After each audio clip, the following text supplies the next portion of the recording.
Hello दोस्तों, आप सभी का लेट्स स्टडी करंट अफेयर्स में स्वागत है। जैव अर्थव्यवस्था होगा भविष्य में आजीविका का अहम स्रोत, डॉक्टर जितेंद्र सिंह ने कहा। भारत की जैव अर्थव्यवस्था 2014 में लगभग $10 बिलियन थी। आज यह $80 बिलियन की है। 8 से 9 वर्ष में यह बढ़कर 8 गुना हो गई है। 2025 तक इसके $125 बिलियन होने की संभावना है। यह बात केंद्रीय मंत्री डॉक्टर जितेंद्र सिंह ने ग्रीन रिबन चैंपियंस कॉन्क्लेव में कही। साथ ही उन्होंने हरित अर्थव्यवस्था को भविष्य में आजीविका का एक अहम स्रोत होने की उम्मीद भी जताई।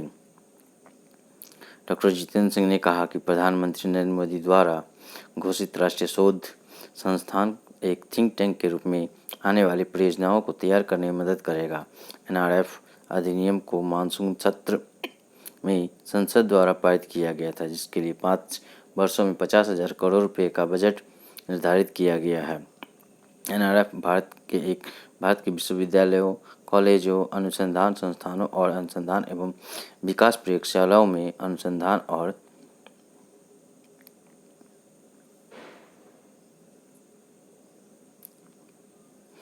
नवाचार संस्कृति को बढ़ावा देगा। भारत में स्वच्छ ऊर्जा अनुसंधान और मिशन इनोवेशन को भी प्रोत्साहित करेगा। संस्थान को लगभग 70% तक वित्त पोषण गैर सरकारी स्रोतों के माध्यम से उपलब्ध कराया जाएगा। डॉक्टर जितेंद्र सिंह ने कहा, पीएम मोदी के सबसे महत्वपूर्ण कार्यों में से एक राष्ट्रीय शिक्षा नीति एनईपी 2020 है। यह छात्रों को उनकी योग्यताओं के आधार पर उच्च शिक्षा में इंजीनियरिंग से मानविकी से इंजीनियरिंग में शिक्षा ग्रहण करने की अनुमति देता है। उन्होंने कहा कि इसका हमारे जीवन के हर क्षेत्र पर प्रभाव पड़ेगा। युवा अपना सारा जीवन अपनी आकांक्षाओं के बंदी के रूप में नहीं जिएगा।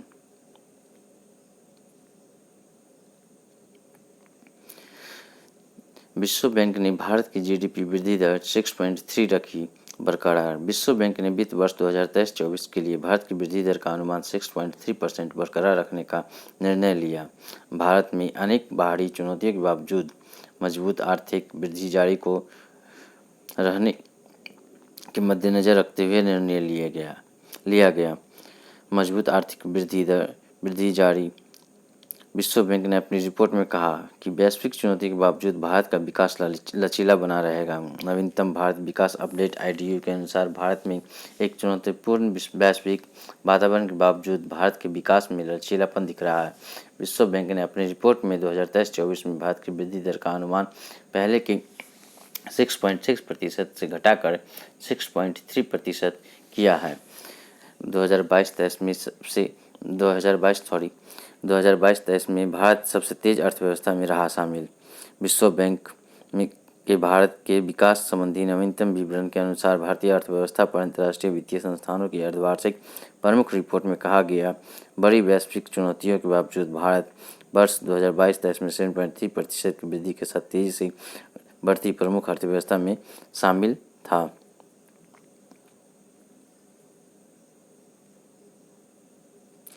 उभरती अर्थव्यवस्थाओं के औसत से लगभग दोगुनी थी भारत की विकास दर। उल्लेखनीय है कि भारत की विकास दर G20 देशों में दूसरी सबसे ऊंची विकास दर और उभरती बाजार अर्थव्यवस्थाओं के औसत से लगभग दोगुनी थी। यह लचीलापन मजबूत घरेलू मांग, मजबूत सार्वजनिक बुनियादी ढांचे के निवेश और मजबूत वित्तीय क्षेत्र द्वारा समर्पित था।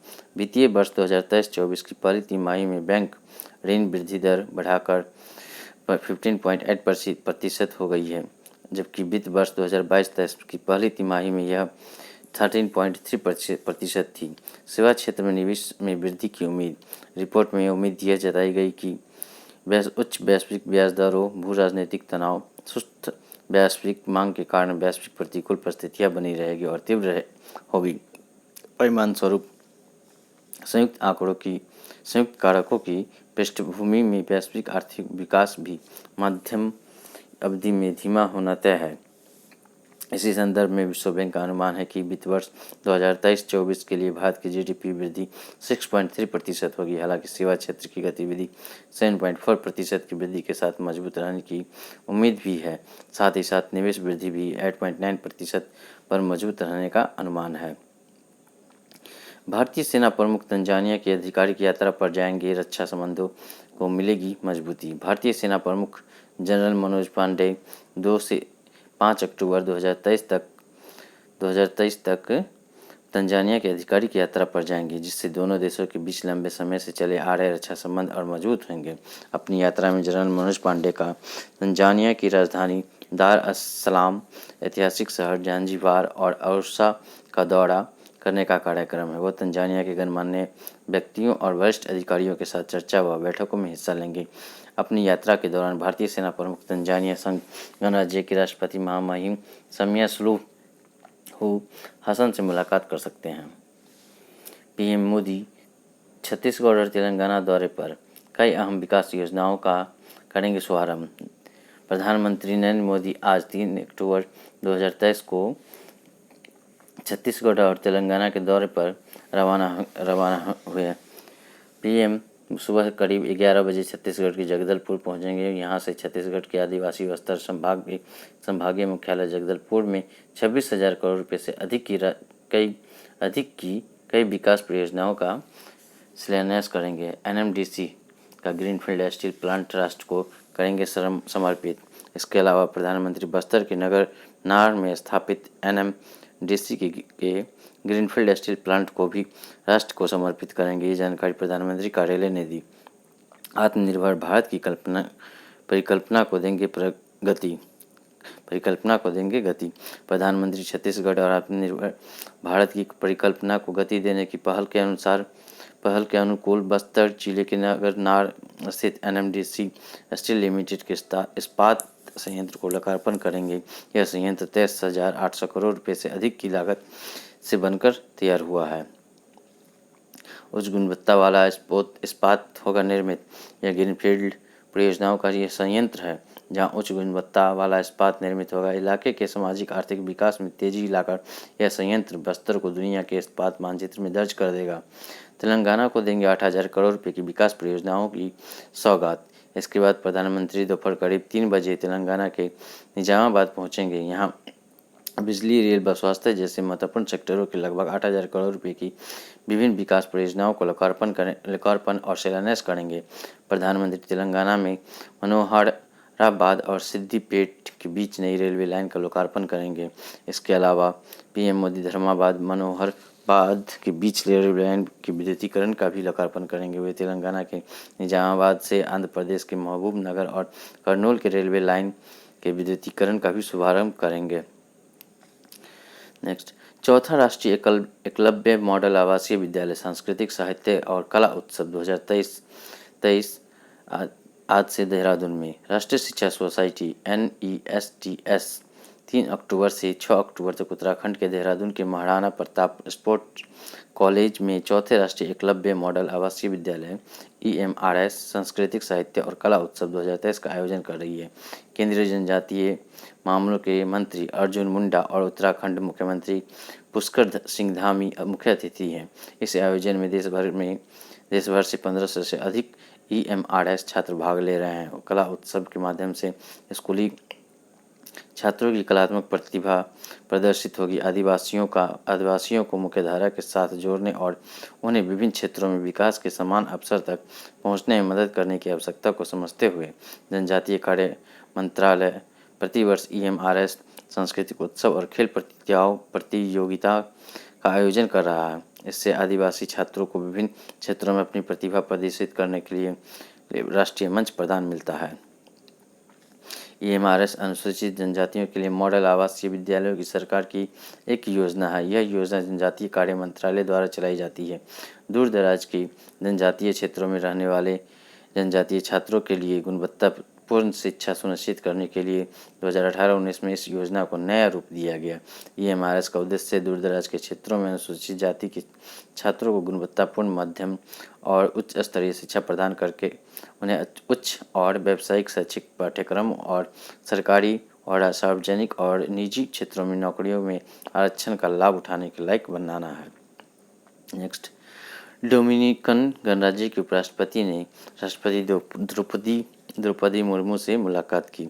डोमिनिकन गणराज्य के उपराष्ट्रपति राकेल पेना रोड्रिगज ने मंगलवार 3 अक्टूबर को राष्ट्रपति भवन में राष्ट्रपति द्रौपदी मुर्मू से मुलाकात की। इस दौरान भारत और डोमिनिकन गणराज्य के बीच निरंतर आदान प्रदान के और संपर्क से द्विपक्षीय संबंधों को और मजबूत बनाने पर सहमति हुई। डोमिनिकन गणराज्य के उपराष्ट्रपति रकेल पेना रोड्रिगज भारत की 3 दिवसीय यात्रा पर आज सुबह नई दिल्ली पहुंची। उपराष्ट्रपति रोड्रिगज की यह पहली भारत यात्रा है। डोमिनिकन उपराष्ट्रपति रकेल पेना ने रोड्रिगज ने राष्ट्रपति भवन में आज राष्ट्रपति द्रौपदी से मुलाकात की। उपराष्ट्रपति की पहली भारत यात्रा पर उनका स्वागत करते हुए राष्ट्रपति ने कहा कि इस यात्रा का समय बहुत उपयुक्त है, क्योंकि भारत और डोमिनिकन गणराज्य अपने राजनयिक संबंधों की 25वीं वर्षगांठ मना रहा है। उन्होंने कहा कि दोनों देशों के बीच द्विपक्षीय संबंध मधुर और मैत्रीपूर्ण है, जो लोकतंत्र के साझा मूल्यों की मजबूत नींव और वैश्विक मुद्दों पर विचार कर व्यापक मेल मिलाप पर आधारित है।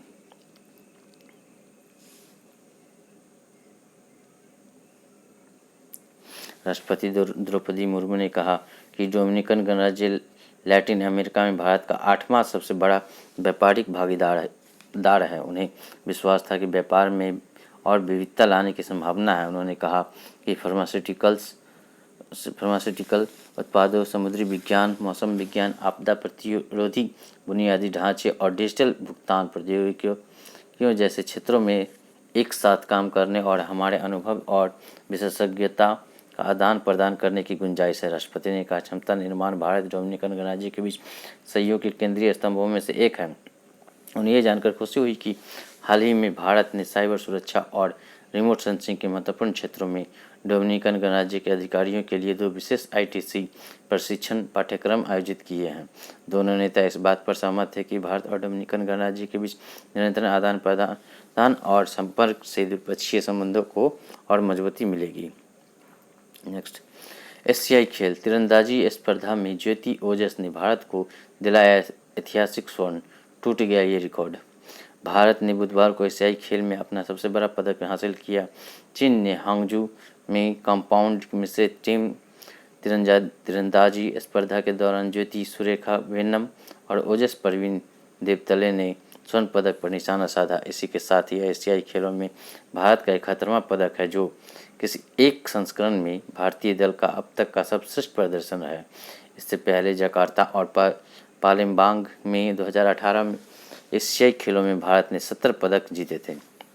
भारत की झोली में अब तक 16 स्वर्ण पदक।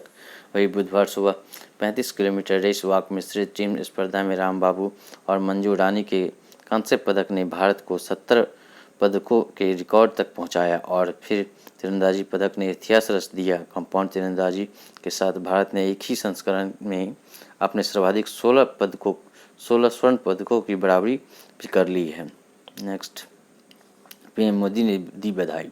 पीएम मोदी ने इस उपलब्धि पर भारतीय तीरंदाजी टीम को बधाई देते हुए सोशल मीडिया प्लेटफॉर्म एक्स पर पोस्ट किया। पोस्ट में उन्होंने कहा, एशियाई खेलों में तीरंदाजी में पहला स्वर्ण पदक ज्योति सुरेखा वेन्नम और ओजस को मिक्स्ड टीम कंपाउंड इवेंट में बेहतरीन पोडियम फिनिश दिलाने के लिए बधाई। उनके असाधारण कौशल, सटीकता और टीम वर्क ने अच्छे परिणाम सुनिश्चित किए हैं। भारत के लिए ऐतिहासिक पदक। ओजस और तेजज्योति ने कंपाउंड मिश्रित टीम स्पर्धा में दक्षिण कोरिया को 159-158 से हराया और स्वर्ण पदक अपने नाम करते हुए भारत के लिए ऐतिहासिक 71वां पदक हासिल किया। ज्योति और ओजस ने देश का नाम रोशन किया।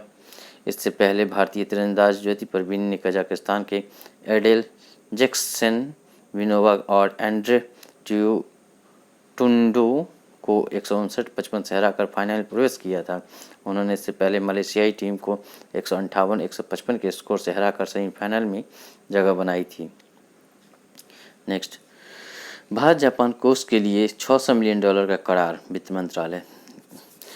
राष्ट्रीय निवेश एवं अवसंरचना कोष NIIF ने $600 मिलियन का भारत जापान कोष IGF शुरू करने के लिए Japan bank international corporation JBIC के साथ करार किया। इस कोष में JBIC और भारत सरकार एक एंकर निवेशक होंगे।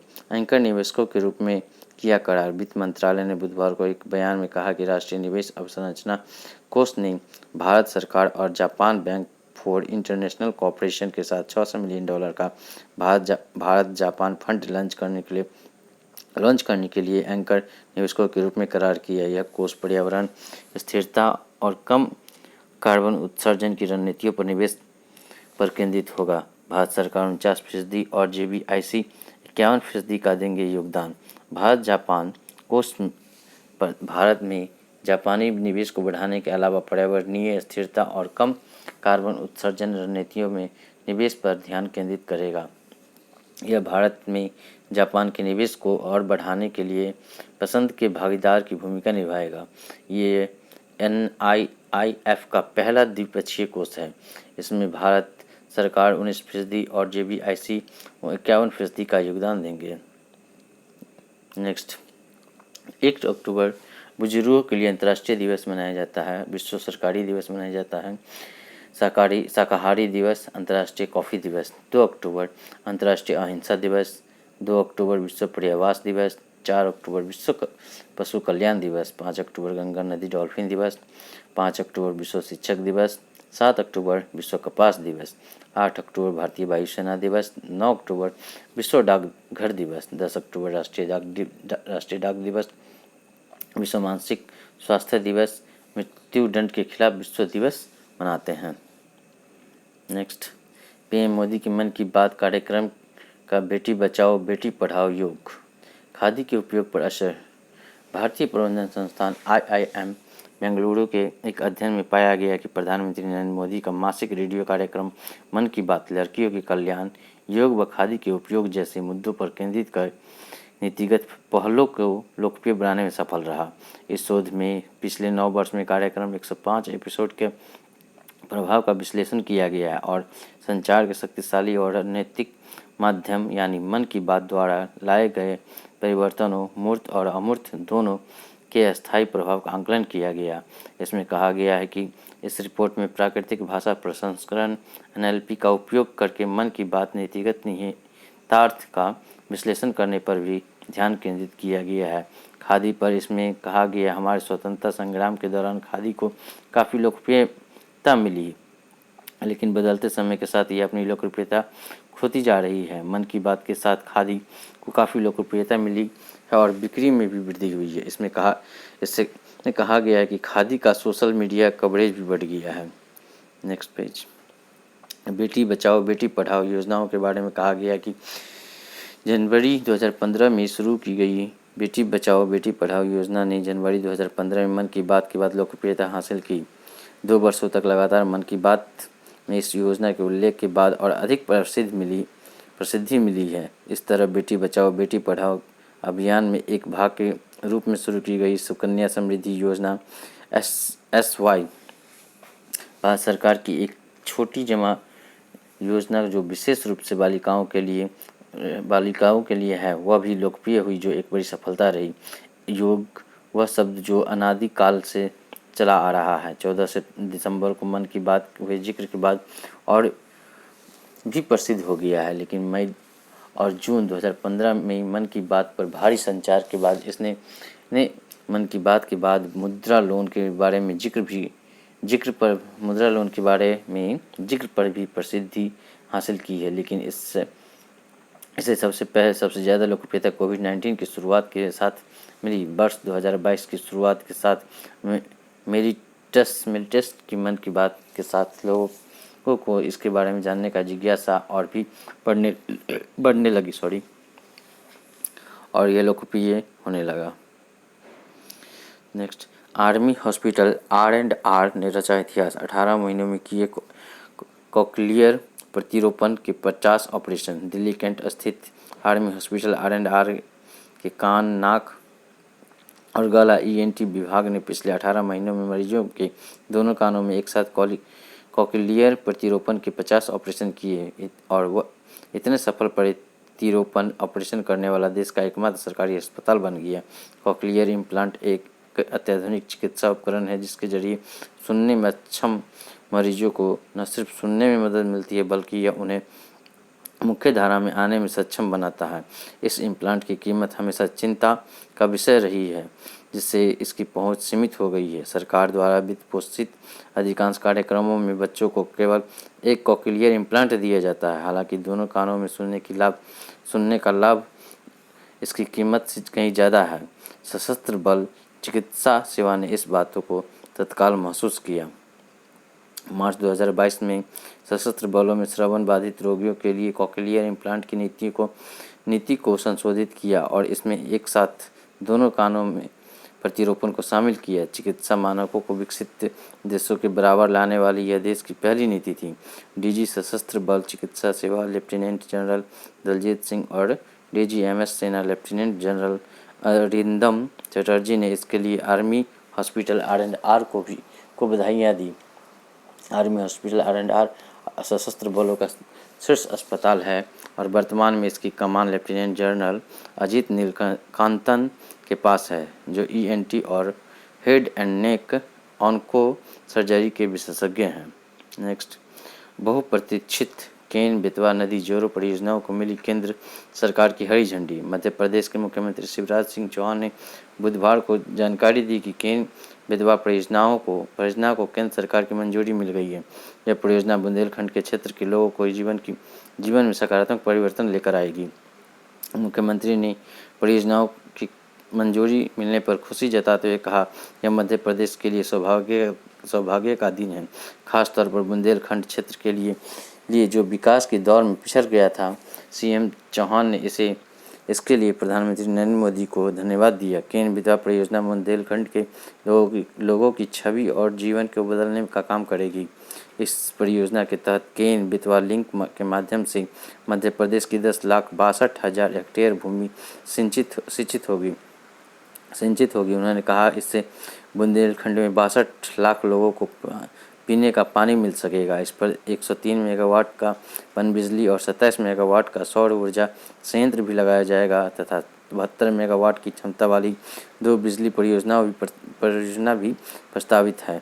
मध्य प्रदेश की सिंचाई क्षमता 2003 में 7.50 लाख हेक्टेयर थी, जो वर्तमान में बढ़कर 47 लाख हेक्टेयर हो गई है, जिससे अब 65 लाख हेक्टेयर तक विस्तारित करने की योजना चल रही है। अगर केन बेतवा परियोजना का क्रियान्वयन हो जाता है तो मध्य प्रदेश की सिंचाई क्षमता 75 लाख से अधिक हो जाएगी।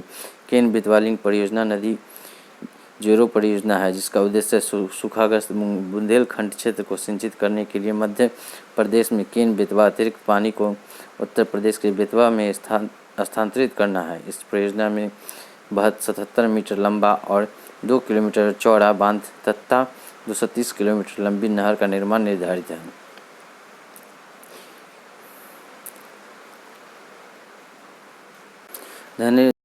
धन्यवाद फ्रेंड्स। यदि यह वीडियो आपको अच्छा लगे तो लाइक, शेयर एंड सब्सक्राइब करें। इसी चैनल पे आपको वीकली ऑनलाइन और करंट अफेयर्स अपडेट किया जाएगा। हर एक सप्ताह में 1 वीडियो अपलोड किया जाएगा, ऑनलाइन और क्वेश्चंस। Thank you.